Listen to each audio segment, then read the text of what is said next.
Estes são temas que pode acompanhar em agência.eclésia.pt. Laudato Si é o apelo em defesa dos recursos naturais do planeta, um desafio do Papa que se dirige a todos e à própria Igreja. Até que ponto as comunidades cristãs contemplam já o cuidado do meio ambiente? É o que queremos refletir com Miguel Panão, que está uma vez mais connosco. Boa tarde, obrigado. Boa tarde. Esta encíclica dirige-se também à Igreja. Falando do cuidado do meio ambiente, até que ponto é que esta sensibilidade ambiental tem também uma dimensão espiritual? O cuidar do planeta, que é obra da criação, não é? Tem desde logo uma implicação muito direta na forma como vivemos a fé. Sim, eu acho que o Papa nesta encíclica, em primeiro lugar, se calhar uma chamada de atenção. Nós da vez passada falámos de que era uma encíclica para todos, certo? E quando eu digo que é para todos, uma das coisas que me interpelou e que eu achei assim um pouco estranha é como é que ele sabia tanto e das relações entre tantas coisas. Ele mistura ciência com filosofia, com teologia. Eu disse, mas como é que ele sabe isto tudo? Como é que é possível? Ele tem tanto para fazer, imagino eu. E depois percebi, olha para as referências. E quando olha para as referências, vi que ele citou todas as conferências, quase todas as conferências episcopais, imensas por todo o mundo, que falaram sobre este assunto, outras encíclicas, mensagens para o Dia Mundial da Paz. Ou seja, há décadas que a Igreja anda a falar sobre isto. E agora, finalmente, através de uma encíclica, tudo isso que a Igreja tem vindo a falar é colocado à disposição da Igreja como povo, ou seja, de cada um de nós.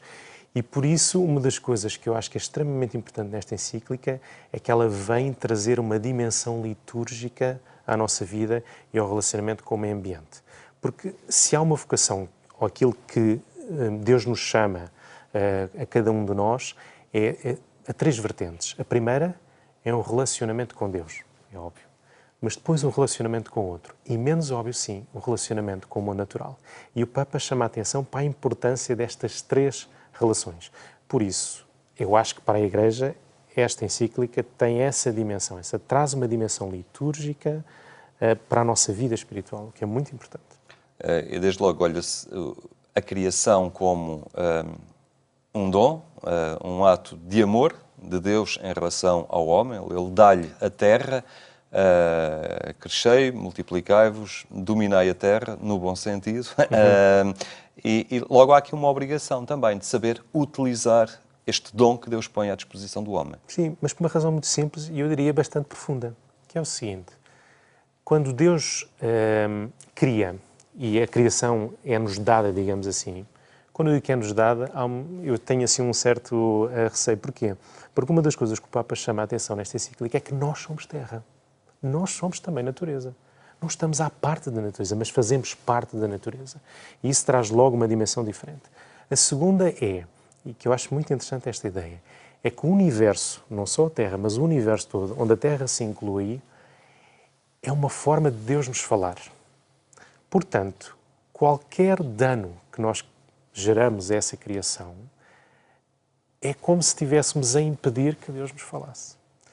E por isso é que eu estava a dizer que tem uma dimensão litúrgica. É porque, a um dado momento, eu acho que ele é um bocadinho, como é que eu te explicar? É um bocadinho chocante. Porque um crime contra a natureza é um crime contra Deus. É um pecado, ou seja, é uma falta. Ou seja, eu quando faço um dano ao meio ambiente, eu deveria me confessar. É a forma como eu leio.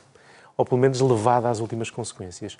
Eu acho que isto traz à nossa vida espiritual a dimensão daquilo que é o relacionamento com este meio ambiente, que é um livro através do qual Deus nos fala e que se calhar não estávamos tão atentos como a partir de agora eu espero que estejamos.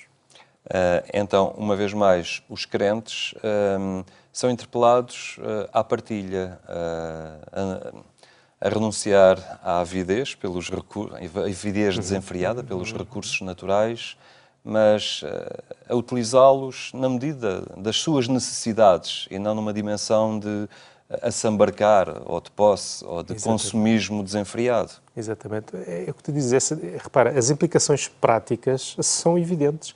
Como é que nós somos capazes de viver esta encíclica do ponto de vista litúrgico, do ponto de vista da Igreja? Bom, devemos renunciar que é uma coisa que podemos fazer quando olhamos para os pobres, mas também relativamente à natureza. Mas esta renúncia não é a renúncia pela renúncia, mas é renunciamos porque damos. Por exemplo, um dos exemplos que eu costumo pensar é como é que nós podemos agir concretamente. Eu diria, por exemplo, irritar-me menos. Porque se eu me irrito menos, quando estou a conduzir, carrego menos no pedal, logo pelo menos. E isso tem implicações logo imediatas. Posso tomar banho durante menos tempo. Porquê? Porque se calhar dou água. Dou água parece um bocadinho, mas como é que eu, pequeno... Pois, mas é exatamente aí que o Papa nos convida a concretizar. O Papa convida-nos a concretizar isto no cotidiano, nas coisas todos os dias, as mais pequenas. Não as fazemos porque as fazemos, mas fazemos porque lhe damos esta dimensão espiritual às coisas. E isso, na minha opinião, dá-lhes um sentido e significado completamente diferentes. Essencialmente, eu diria que é isto. Há aqui margem, podemos dizê-lo, para trabalhar uma espiritualidade do ambiente, digamos assim, quase um itinerário de santificação pessoal no respeito pelo ambiente, porque isso é também respeitar o próximo, não é? É preservar lugar nesta casa comum para que ele também possa viver e tenha uma vida em qualidade, repartir tal comunhão entre todos. Exato, ou seja, esta ecologia integral que o Papa fala, que faz uma síntese da ecologia humana, ou seja, da relação entre os seres humanos, não como a sociologia viu em tempos, que era a relação entre o homem e o meio ambiente, mas a relação entre os seres humanos, que é algo de novo que veio trazer São João Paulo II. E depois, a ecologia ambiental, digamos assim, esta síntese na ecologia integral, permite-nos perceber uma coisa que eu acho muito interessante. É que quando olhamos para a natureza, devíamos ver uma etiqueta, tal como nas nossas roupas, não é? Made in China, made in Portugal. Nós devíamos ver made in Trinity, ou seja, feita na Trindade. Porque quando nós olhamos para a natureza e vemos que tudo está interligado, tudo está relacionado, não era o que eu devia esperar de um Deus que é Trindade, um Deus que é unidade na diversidade e que no mundo natural se manifesta numa unidade na biodiversidade. Ou seja, aquilo que vemos na natureza é precisamente aquilo que eu esperaria de um Deus Trindade. Por outro lado, uma das coisas que o Papa chama a atenção nesta encíclica é deste fazer a experiência de Deus, da presença de Deus através do mundo natural. E daí aquilo que tu dizias, não é? Este caminho de santificação ocorre precisamente disso. Significa que é mais evidente o nosso próximo ser uma outra pessoa humana, mas o Papa convida-nos a trazer para este próximo também o mundo natural com quem podemos estabelecer um relacionamento. Porquê? Porque ao estabelecer esse relacionamento fazemos uma experiência da presença de Deus.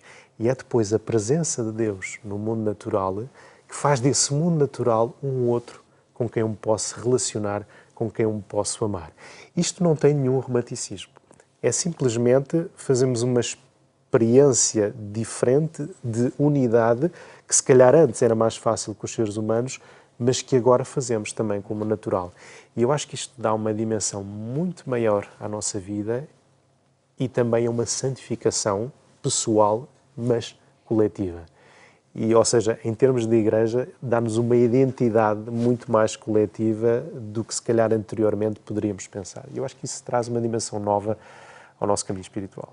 Fica então aberto este itinerário também de santificação pessoal na atenção à casa comum, ao cuidado da natureza, porque passa pelo pequeno gesto. Não depende das grandes decisões políticas, passa desde logo pelo pequeno gesto de cada um. Muito obrigado, Miguel Panão, pela tua presença aqui entre nós. Cuidar a casa comum, um desafio do Papa, que não deixa ninguém de fora.